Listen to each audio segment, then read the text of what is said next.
車で走っているとき、信号の青が続くとラッキーと思ったり、スーパーのレジに並んだとき、自分の並んだ列だけがスルスルと進むと、ちょっと運がいいと感じたり、たまたま懸賞で豪華な商品が当たると嬉しい反面、こんなところで運を使ってしまっていいのかなと不安にもなる。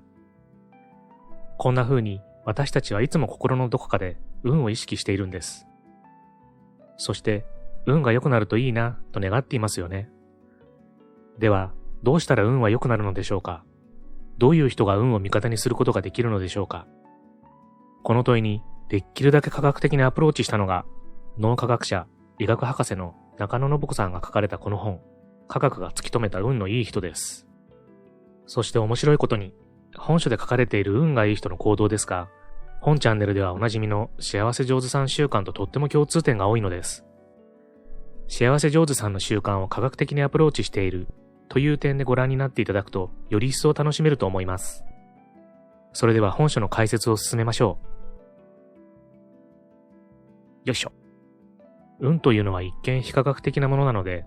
科学者が運を扱うのは少し不思議な感じがするかもしれません。しかし一見非科学的に思えるものも、つぶさに見つめ、考え、科学が歩み寄っていくと、案外そこに科学的なものが潜んでいる場合があるのです。そこで、脳はどのように運がいい、悪いを捉えているのかを考えてみましょう。まず忘れてはならないポイントが、実は私たちの身の回りには、見えない運、不運が無数にあるという点です。例えば、あなたがいつも通っている道に100万円が入った封筒が落ちていたとしましょう。そんな日に限って、あなたは今日は気分を変えていつもと違う道を歩こうと考えて、いつもとは違う道を通ったとします。いつもと違う道を行ってしまったあなたは、100万円が入った封筒を拾うという運を逃してしまうのですが、あなたにその自覚はありません。あるいは、もしもいつもの道を通っていたら、会いたくない人に会ってしまった。石につまずいて転んでしまった、などの不運な目に遭っていたとしましょう。でも、いつもと違う道を行ったあなたに、そのような不運を逃れたという自覚はないのです。何が言いたいのかというと、私たちはついつい目に見える運、不運だけに注目し、運がいい、運が悪いと言ってしまいがちです。けれども、その向こう側には何倍、何十倍もの自覚できない、検証できない運、不運があり、それらを含めれば、実は誰にでも公平に運は降り注いでいると言えるのです。それではなぜ、運のいい人と悪い人に分かれるように見えるのでしょうか。ごく大雑把に言うと、運がいい人というのは、誰にでも公平に降り注ぐ運をより多くキャッチできる人、また、より多くの不運を防げる人、あるいは不運を幸運に変えられる人です。そして、運がいいと言われる人たちをよく観察すると、共通の行動パターン、物事の捉え方、考え方などが見えてきたそうです。つまり、運がいい人というのは、単に運に恵まれているというわけではなく、運をつかみ、同時に不運を防ぐような行動、物事の捉え方、考え方をしているのです。運がいい人はよく言います。運がいい、ついてる、と声に出して言うといい。夢や目標、欲しいものは紙に書いて貼っておくと実現する。他人に感謝をしなさい、などと。これらは大抵経験に基づくもので、科学的な根拠が示される場合はほとんどありません。それでも確かに彼らの運はいい。その理由を科学的に説明することができるのです。運不運というのは誰の身にも公平に起きていて、その運をどう生かすかを、少なくとも人は主体的に関わっていける、と中野さんはおっしゃっています。本書には脳科学の観点から見えた運を良くするための行動や考え方がいくつも紹介されていますが、今回はその中から3つの内容をピックアップしてご紹介し、最後には運のいい脳に変えてしまう方法もお伝えしようと思います。運のいい人は自分を大切に扱う。例えば、朝履いた靴下に小さな穴が開いていることに気づいたとします。こんな時運がいい人というのは、今日は外で靴を脱がないからこのまま履いていってしまおうなどとは考えません。ちゃんと靴下を履き替えるのです。あるいは一人で食事をするとき、運がいい人は安易にコンビニのお弁当で済ませようとはしません。心のこもった料理を出してくれるレストランに足を運ぶ、または簡単なものでも自分で作るのです。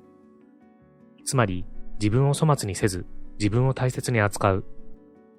他人を敬うのと同じように、自分自身を敬います。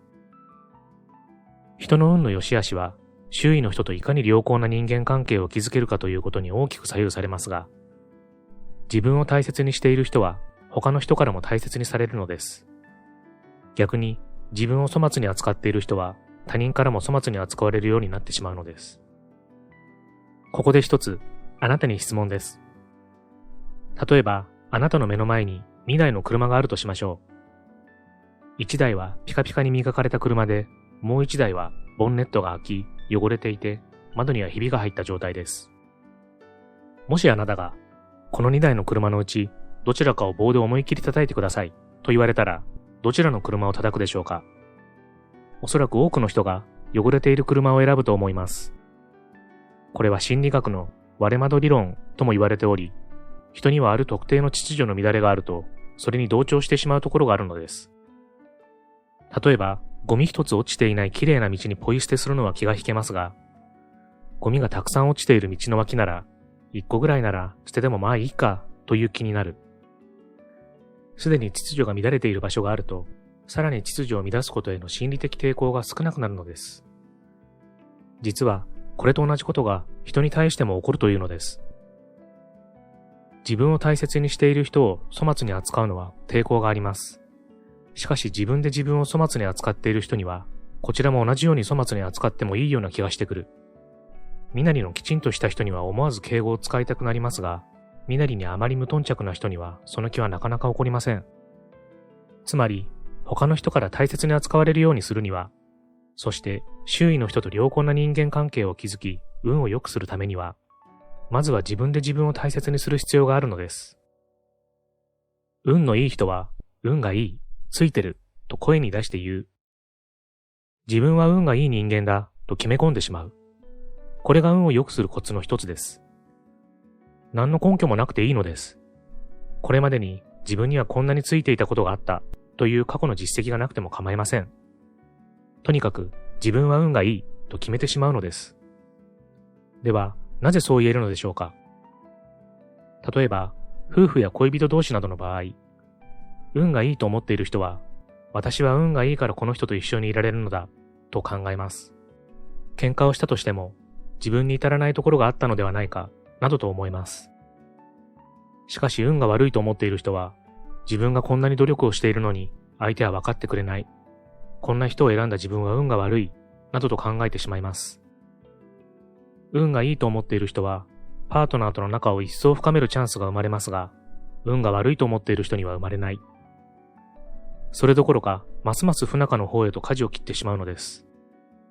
つまり、運がいいと思っている人には努力の余地が生まれますが、運が悪いと思っている人にはその余地は生まれないのです。実は、運がいいと思っている人も悪いと思っている人も起きている事象は似ている場合が多いのです。しかしその事象に対する捉え方、考え方が違う。対処の方法も違う。長い年月を積み重ねれば、おのずと結果は大きく変わってくるでしょう。なので、何の根拠もなくても自分は運がいいと決め込んでしまった方がいいのです。そして、自分は運がいい人間だと思い込むためには、声に出して、私、運がいい、ついてるというのがおすすめなんです。というのは、人間が何かを記憶するときには、大脳深部の海馬という部位が働くからです。人の記憶は、視覚、聴覚、嗅覚などの感覚器官から海馬に情報が送られ、そこで整理、統合され、短期間記憶すべきもの、長期にわたって記憶すべきもの、すぐに忘れても構わないもの、などの判別がされるのですが、この情報を送る際に、働かせる感覚器官が多ければ多いほど、記憶は強化されやすく、長期間にわたって残りやすいのです。よって、ただ心の中で運がいいと思っているより、声に出して運がいいと言った方が、長期間の記憶に関わる脳の細胞は活発に働き、自分は運がいいということが脳に定着しやすくなるのです。皆さん、私運がいいを口癖にしましょうね。運のいい人はいつも頭のどこかで夢を意識している。ある日、宝くじで3億円当たったとしましょう。あなたはこの3億円を何に使いますか？さて、あなたはとっさに答えることができたでしょうか？もしできたとしたら、あなたは運のいい人と言えます。自分の夢が叶うかどうか、幸運の矢をキャッチできるかどうかは、実はここがポイントなんです。夢を叶える人、セレンディピティを発揮できる人というのは、常に頭のどこかで自分の夢や目標について考えています。夢や目標が叶った状態をいつも思い描いているのです。流れ星にお願い事をすると願いが叶うと言われているのも同じですね。これは星が願いを叶えてくれるのではなく、いつも頭のどこかで夢や目標について考えている状態が自分を夢へと近づけているのです。夢や目標が明確になったら、それを常に頭のどこかで意識しておきます。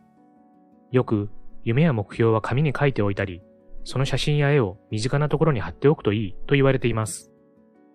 ここにも実は脳内の神経伝達物質であるドーパミンが関係しています。ドーパミンは人が幸せや喜びを感じると分泌されます。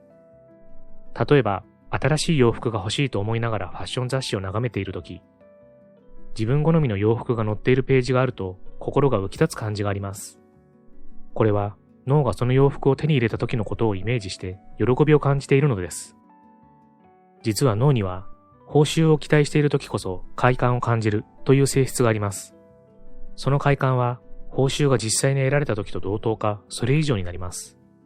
そしてその快感が人を動かすのです。紙に書いた夢や目標を見た時も同じで、脳が実現後をイメージすると快感を感じてドーパミンが分泌されます。そしてやる気に関わるドーパミンは夢や目標達成のための行動を促すのです。運のいい人は自分の脳を運のいい脳に変える。ここまで運がいい人の共通の考え方や行動パターン、また運を良くするための振る舞いなどを解説してきました。結局運というのはその人がもともと持っているものではなく、生まれつき決まっているものでもなく、その人の考え方と行動パターンによって変わるものなのです。だとするなら、その人の考え方や行動パターンを決める脳そのものを運のいい脳にしてしまえばいいのです。ではどうしたら脳を変化させることができるのか、運のいい脳にすることができるのか。その方法の一つが祈りです。特に自分のことだけではなく、自分以外の誰かの幸福も願うポジティブな祈りが効果的です。素敵な人と巡り合えますようにという願いなら、両親も喜ぶような素敵な人と巡り合えますように。一戸建てが欲しいという願いなら、子供たちがのびのび暮らせるように一戸建てが欲しい。両親や友達がいつでもゆっくり泊まっていけるように一戸建てが欲しいなどと祈ることで効果があります。人間の脳には前頭前野脳側部と呼ばれる部分があり、ここは自分の行動の評価を行っています。そして祈りの内容についても脳は良し悪しのジャッジを下しているのです。言うまでもなく自分のことだけを考えた祈りよりも自分以外の誰かの幸福も願った祈りの方がいい祈りだと脳は判断します。脳がいい祈りと判断するとベータエンドルフィンやドーパミン、オキシトシンなどの様々な脳内快感物質が脳内に分泌されます。そうすると脳が活性化され、体の免疫力を高めて様々な病気を予防する、記憶力が高まる、集中力が増すという効果があります。いい祈りは心と体の健康にプラスに働くのです。脳の細胞は3週間ほどで入れ替わります。ですので、このいい祈りを習慣化させ、脳を変化させていくことをお勧めします。具体的には、朝と晩の1日2回のお祈りをする方法です。朝は夜より前向きな気持ちになりやすいので、未来に目を向けた将来なりたい自分、成し遂げたい目標などについて集中して祈ります。そして夜はその日一日一日を振り返り反省します。将来なりたい自分のために、成し遂げたい目標のために、今日は何ができたかと考えるのです。そしてできなかったことを反省し、明日できることを考えます。目標や夢を叶えるためには、いつも頭の中で意識しておく必要がありますが、このためにも毎日の祈りの習慣は役立ちます。毎日、毎朝、毎晩、心からのいい祈りを捧げる。これを続けていけば、脳はいい変化を遂げ、運のいい脳になっていくのです。最後までご視聴ありがとうございました。これからも皆様の幸せづくりに役立つ情報をまとめていきたいと思いますので、チャンネル登録や高評価をしていただけるととっても嬉しいです。また次回の動画でお会いしましょう。皆様に幸せが届きますように。